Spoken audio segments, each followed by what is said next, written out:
Africa. Jack Ma, the recently retired CEO of Alibaba, and a really smart guy, obviously, he's making Africa, it looks like his major focus now, at least a major focus. And in terms of building up the continent, I wonder if he's working on behalf of China, officially or unofficially, because obviously China has major investments in Africa, and Chinese tech companies are pretty much controlled, at least to some degree, by the Chinese government, or at least open to control, because that's how the system works. But anyway, Jack Dorsey is also moving to China next year. I mean, I guess, it's interesting reading Scott Galloway, who's a very thoughtful individual, Professor Scott Galloway of NYU. He's been talking a lot about Twitter, and he actually is recommending that Jack Dorsey be fired. But he's saying that, it's not enough. He's saying a lot of things, but one of the things he's saying is that it's not enough that Jack already gets the majority of his profits from Square as opposed to Twitter, because he splits his roles, obviously. But now he wants to move to Twitter. I mean, he wants to move to Africa in an election year, even though Twitter is even more so than Facebook now, apparently. He says the prime target for hacking.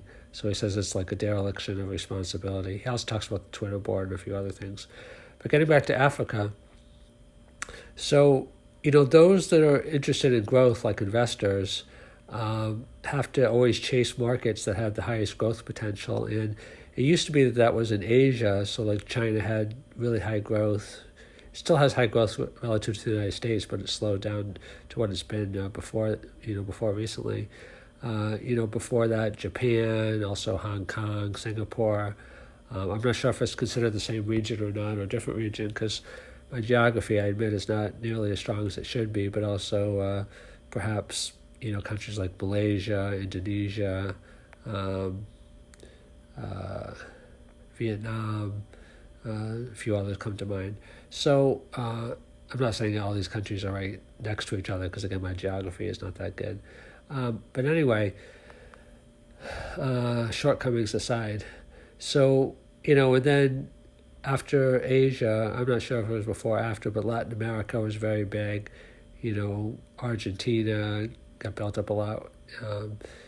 Panama obviously is big in banking, and other Latin American countries.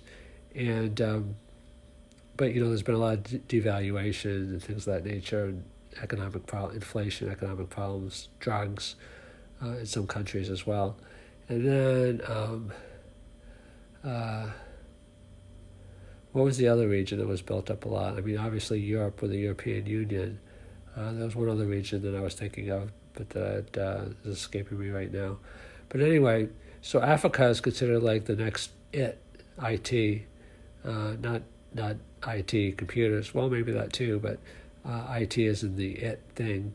And, because the quote-unquote industrialized or more industrialized or developed nations as opposed to the developing nations, investors flock more towards where there's a greater growth potential. So it seems like everybody has their foot in the door to Africa and wants to make an investment play there. I mean, obviously, China, as I mentioned, has already done incredible investments in terms of like infrastructure and natural resources and other types of investments. I'm sure tech investments as well. And it seems like Africa is poised at this point to be kind of like a battleground or a seeding ground or a playground perhaps for growth investors and people interested in trying to maximize things. And obviously a lot of research, I mean, even the Gates Foundation is very and philanthropy is very focused on Africa and other regions as well, to try to help with living conditions. I mean, a lot of agriculture, helping farming and things of that nature, even lending, like there's a lot of micro lenders and things like that, helping people, trying to help in Africa. So Africa is a big focus right now for a lot of people, it seems to be.